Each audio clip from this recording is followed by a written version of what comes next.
Reflexão do dia 30 de janeiro de 2026, terceira semana do tempo comum, sexta-feira, por litúrgica verde. E neste dia, nós queremos entregar a Deus tudo que somos e temos.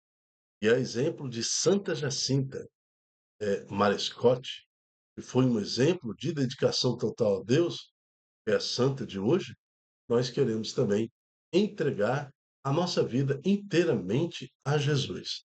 Santa Jacinta, o nome dela de batismo era Clarice, nasceu no ano de 1585. É interessante entendermos que neste ano, na Itália e Roma também sofre aquela que foi a revolta protestante, né? Então, muitos se revoltam contra os religiosos católicos, perseguição de padres, freiras, há uma ruptura dentro da igreja é, muito profunda, e nesse cenário nasce então Santa Jacinta Merescotti. Ela que é filha de Marco Antônio Merescotti, que era príncipe, e Otávia Orsini, que era a princesa ali de Roma.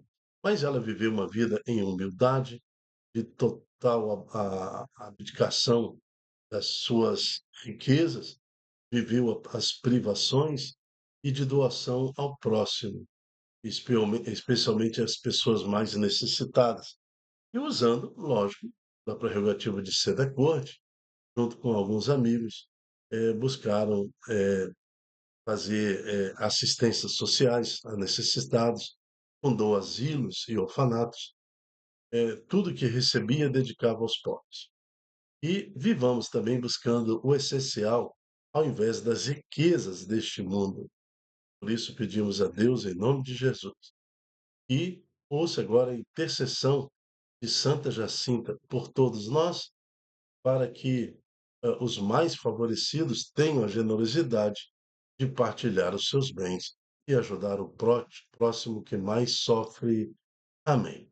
Santa Jacinta Merescotti, rogai por nós. Vamos preparar o nosso coração para ouvirmos a palavra do Senhor. Leitura do segundo livro de Samuel. No ano seguinte, na época em que os reis costumavam partir para a guerra, Davi enviou Joabe com seus oficiais e todo Israel, e eles devastaram o país dos amonitas e sitiaram Rabá.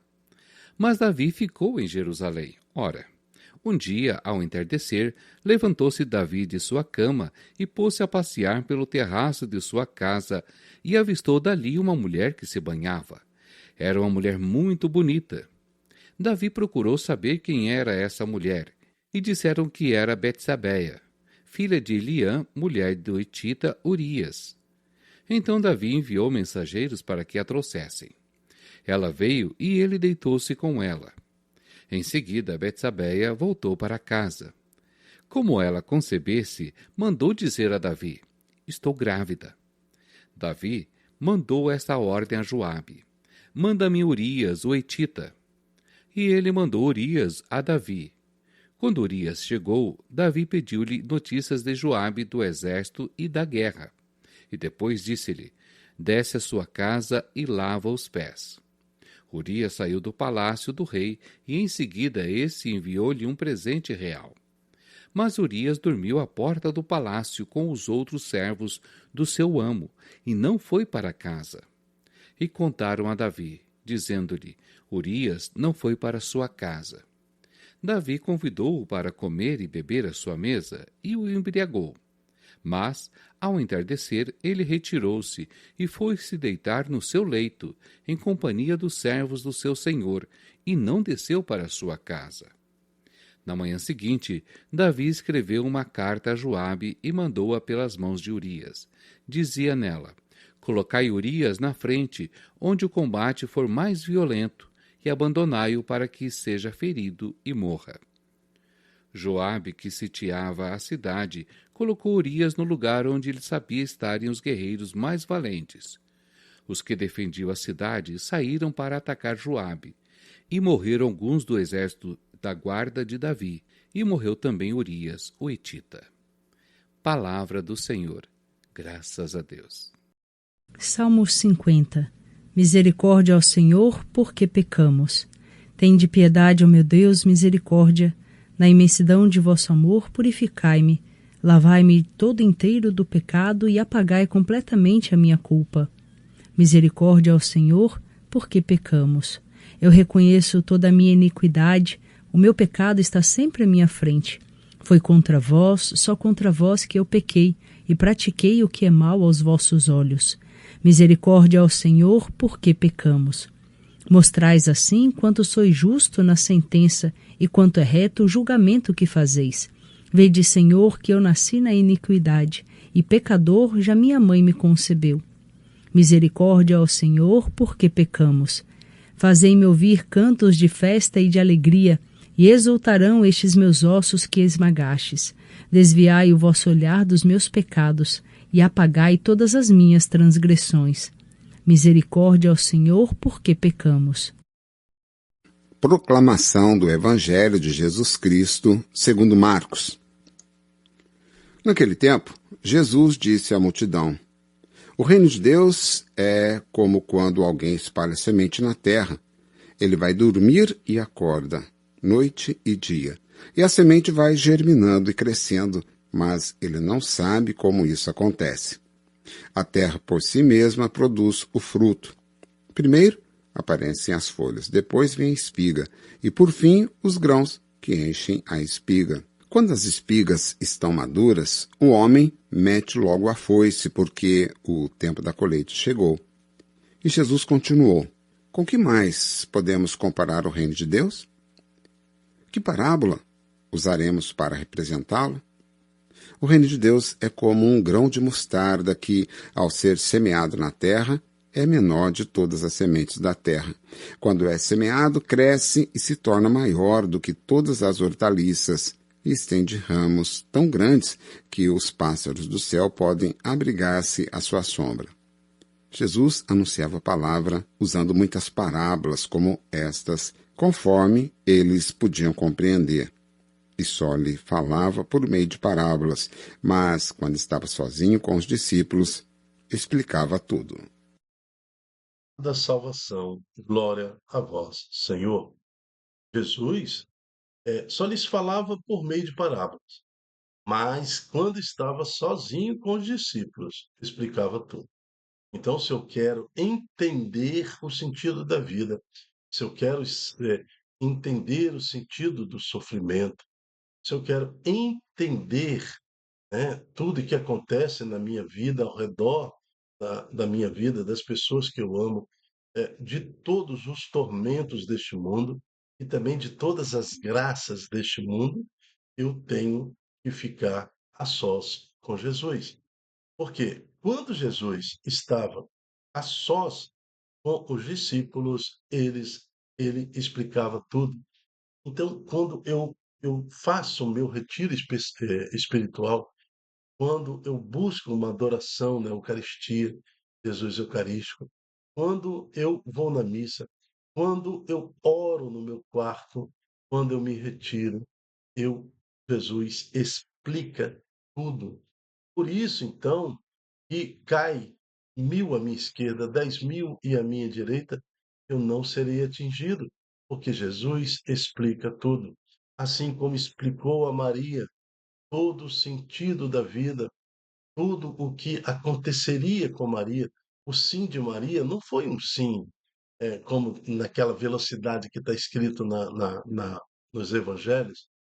Não, o anjo do Senhor gastou horas com Maria explicando tudo, todas as profecias que falavam de Jesus, tudo que ia acontecer, que ele, aos 30 anos, assumiria a vida pública, se revelaria e que o povo era necessário que ele morresse, uma morte de cruz, porque está escrito em Isaías, naquele grupo de capítulos de 50 a 55, onde fala: se ele aceitar ser a morte de cruz, se ele aceitar o sacrifício de cruz, nós estaríamos libertos de todas as maldições e o pecado. Então, a morte de Jesus estava previsto nas Escrituras. Então, tudo foi revelado. Porque Maria ficou a sós com o Senhor. Então, é isso. E precisamos ter essa intimidade com Deus para, a sós com Deus, Ele revelar tudo para nós, tudo que precisamos, tudo que é necessário. Vamos à primeira leitura de hoje. Veja, era tempo das guerras, né? Então, na época em que os reis costumavam partir para a guerra, Davi enviou o seu exército, com Joabe no comando, e seus oficiais. Mas ele mesmo ficou à toa, no ócio, ficou em casa, quando ele deveria ter ido para a guerra. Então, o que que ele faz? Sobe no terraço, e lá no terraço vê uma mulher que para ele achou que era linda, maravilhosa, mandou chamar e, quando descobriu que esta mulher era esposa de um general do seu exército. Olha só, o ócio, né? No lugar dele fazer um retiro espiritual, ouvir a Deus, já que seus estão em batalha, né? O seu povo, o seu país está em batalha, no lugar de roubar e clamar a Deus, prefere tomar vinho com a mulher e ele sabe que é uma esposa do seu oficial e comete ali um adultério diante do Senhor.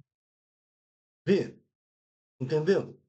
Ele não, no lugar de ficar sozinho com Deus, busca a multidão de pecado envolvendo uma outra pessoa.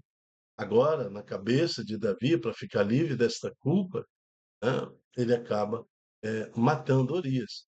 Manda uma carta para que Urias seja colocado na frente, né, sem a guarnição, e os amonitas matam Urias. Aliás, a origem dos amonitas, vamos lembrar, eles são semitas, filho de Sem, que é filho de Jó, né? Então, portanto, o povo amonita, eles têm uma grande ligação com o pai Abraão, mas é um povo que, embora sua origem vem da linha dos patriarcas, eles se corromperam, saíram do caminho, porque é um povo que não permitiu ficar a sós com o Senhor, para que o Senhor se revelasse para eles o seu desejo.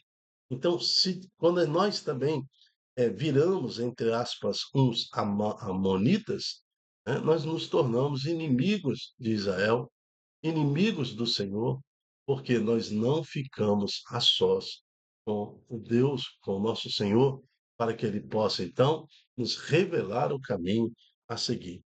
Já no Salmo de hoje, o Salmo 50, Davi, então, bota a mão na consciência e vê que pecou. E escreve esse salmo maravilhoso que é o Salmo 50. Tem de piedade de mim, ó meu Deus, misericórdia, né? Eu reconheço toda a minha iniquidade. Mostrais assim quanto sois justos nas vossas sentenças sobre mim. Fazei-me ouvir cantos de festa e de alegria. Estou profundamente arrependido, Senhor, do que eu fiz. Mas ficou com as consequências, né? A consequência de ter matado Urias. A espada não saiu da casa de Davi. Um filho acabou estuprando a outra irmã, a sua filha, né? Um outro filho matou o próprio filho, Salomão, perdão, não Salomão, esqueci agora o nome acabou matando o outro filho. Então, é, a destruição, as consequências que Davi teve em função desse pecado cometido, foi destruidor, mas o arrependimento de Davi por ter cometido esse pecado, recebeu de Deus o seu perdão.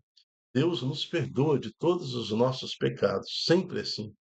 Deus não lembra dos nossos pecados, mas as consequências dos nossos pecados, elas são terrenas, né? Quando eu prejudico o outro está prejudicado. Então ele guarda um ressentimento comigo, embora Deus tenha me perdoado, mas o outro continua ressentido comigo. O filho que matou o outro é Absalão, tá? Absalão acabou matando seu irmão. Bom, e no evangelho de hoje, nós estamos vendo que Jesus pede para nós para que fiquemos a sós, para que ele possa revelar tudo. Ele só falava por meio de parábola, mas quando fica a sós com seus discípulos, conforme o versículo 34, ele revelava tudo. E a palavra de Deus é como uma pequena semente de mostarda. Ele semeia e ela vai crescendo, crescendo, e daqui a pouco nós temos toda a família envolvida nesse mistério da palavra, na sombra da palavra, protegida pela palavra do Senhor e sobre nós produz frutos de riqueza espiritual. Amém. Eu me chamo Dilton Góes. O nosso projeto chama-se Ai de mim se não evangelizar. Isso está escrito em 1 Coríntios, capítulo 9, versículo 16. E esse ai de mim se não evangelizar transforma-se como um grande registro, uma tatuagem espiritual em minha vida e espero que na sua vida. Porque a vida só tem sentido quando você serve a Deus. Então, se eu estou servindo ao Senhor, eu vejo e percebo e desfruto da plenitude da vida. Plenitude da vida. Quem não serve ao Senhor é uma pessoa triste, amargurada, é uma pessoa frustrada, sem sentido, porque, embora tenha todas as riquezas, não possui nada, exatamente nada. Então, servir ao Senhor é o que nos dá o sentido da vida. Eu quero te convidar a servir ao Senhor, multiplicando em suas redes sociais este estudo, esta pregação, este ensino, para que mais pessoas encontrem o caminho do Senhor, ficando a sós com o Senhor, para que Deus revele para essa pessoa o caminho a seguir em sua vida. Amém. Até a próxima, se Deus quiser. Tchau, tchau.